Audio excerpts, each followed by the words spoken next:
Naitwa John Seka.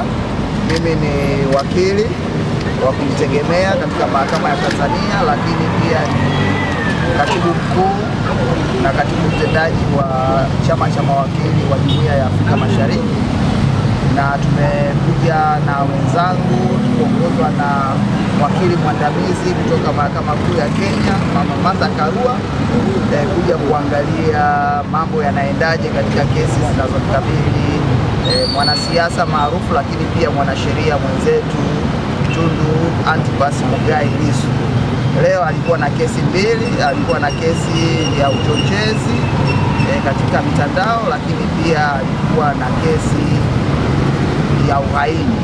Kwa hiyo tulikuja kuangalia kama watazamaji huru namna ambavyo kesi hizi zinaendeshwa katika mahakama yetu. Kwa hiyo sisi kutoka chama cha wanasheria wa Afrika Mashariki kama wadau muhimu wa haki, lakini kwa kuwa Lissu pia ni mwanachama wetu, tuliona ipo haja ya kuja kuangalia mwenendo huu na kuona ni namna gani na sisi tunaweza tukasaidia kwa namna moja au nyingine kuhakikisha kwamba haki inatendeka, lakini wananchi wanajua nini pia kinachoendelea kutoka katika Jumuiya ya Afrika Mashariki, na kuangalia ni namna gani tunaweza tukasaidiana kuhakikisha kwamba haki na ustawi wa jumuiya nzima ya Afrika Mashariki, mawakili na wasio mawakili, wanaweza kufuatilia. Kwa hiyo hayo ni machache, tutaongea zaidi baadaye baada ya kesi kumalizika, kwa sababu sasa hivi kesi bado inaendelea ya uhaini, lakini tutatoa maelezo zaidi baadaye. Lakini najua kabisa Martha Karua kama wakili mwandamizi, lakini mtu mashuhuri katika Jumuiya ya Afrika Mashariki, anayo mengi ambayo anaweza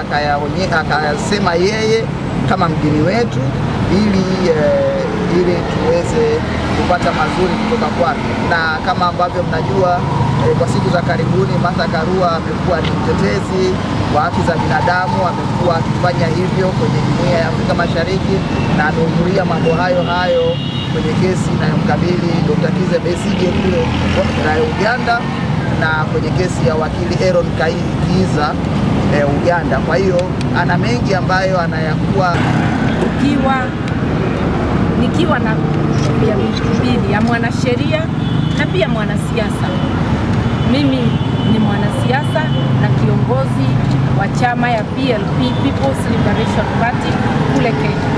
Lakini ile imenileta hapa leo ni kuungana na wenzangu wa East Africa Law Society kuja kutazama kesi ya wakili mwenzetu na mwanasiasa mwenzangu Tundu Lissu. Pia tuko na wengine hawako hapa. Walifika wakati mlikuwa mnapigwa na polisi na wananchi wanapigwa na polisi hapa nje ya mahakama, wakarudi. Tulikuwa na watu kutoka Amnesty, tulikuwa na mwakilishi wa Law Society ya Kenya na wengine wengi ambao sitaweza kutaja sababu. Sasa ndio tunaenda kujiunga nao tuwaone wote.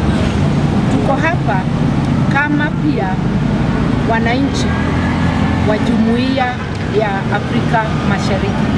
Jumuiya ambayo imeapa kuzingatia mambo ya kisheria, rule of law, ambayo imeapa kuzingatia demokrasia.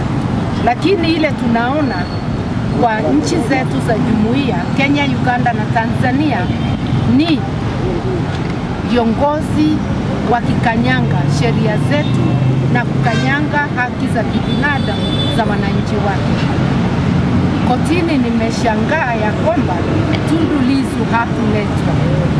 Mahakama yaendelea kimtandao. Mashtaka ni yale serious kabisa, ni yale ambayo haina dhamana, no bail. Ni yale ambayo ukipatikana na makosa utapatiwa ile adhabu kali kabisa. Kesi ya aina hiyo haiwezi kuendelea kwa mtandao. Lakini na ndivyo mawakili wa Tundu Lissu wamepinga vikali, na Tundu Lissu mwenyewe amekataa kuhudhuria kesi kwa mtandao. Sasa tutangojea koti ikate hiyo kesi kusema kama tutaendelea kwa mtandao au physical hearing.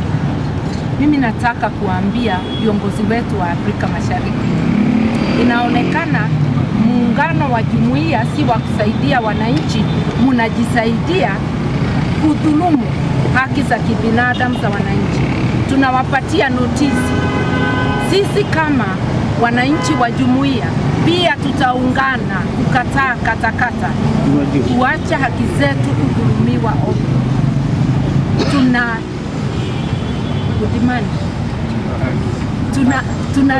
Tunadai ya kwamba nchi zetu zote zizingatie mfumo wa kisheria, zisimamie haki zetu za kibinadamu, na sababu tunajua Tanzania iko na uchaguzi mwezi wa 10.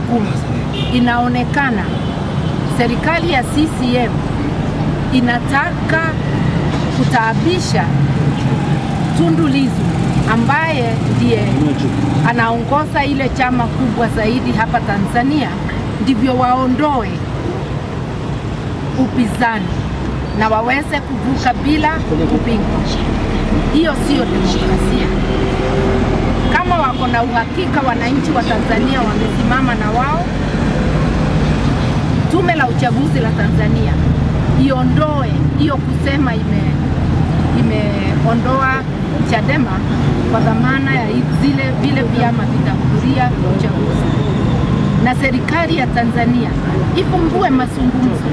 Yale Tundu Lissu na Chadema yanauliza ni ya muhimu zaidi. Lazima uchaguzi ufanyike na uwazi na kwa njia ya usawa, sio chama moja kuweka masharti ambayo inawapatia kipaumbele na ndivyo washinde bila kuchaguliwa na wananchi. Sisi tunaheshimu wale wako kwa madaraka, lakini pia waheshimu wananchi. Nimesoma nikiwa hapo kotini, katiba ya Tanzania inasema kama katiba ya Kenya na ya Uganda ya kwamba ushukani, sovereignty belongs to the people. Kila mtu amekalia kiti kubwa ajue amekalia hapo kwa sababu mwananchi amempatia hizo nguvu na mwananchi anaweza kuziondoa. Hizo nguvu sio za kupiga na kuua wananchi ovyo. Ni nguvu za kutunza wananchi na Tanzania na jumuiya, nchi zote za jumuiya, na kuona haki imetendeka kwa wote. Sisi tunaomba amani katika kusimamia sheria na haki za kila mtu. Haiwezi kuwa ni amani ya viongozi peke yake. Ni amani kwa kila mtu wa jumuiya, kama ni Tanzania kwa kila Mtanzania, kama ni Kenya kwa kila Mkenya, kama ni Uganda kwa kila mwananchi wa Uganda. Hiyo ndio tunaendelea kudai na tutasimamia, sababu tusiposimamia kama sisi wananchi, nani mwingine? Sisi wananchi ndio tulipigana na wakaberu, na ndio tutapigana na ukoloni mamboleo unaletwa na viongozi wako na rangi kama yetu, lakini roho zao ni ukoloni tu.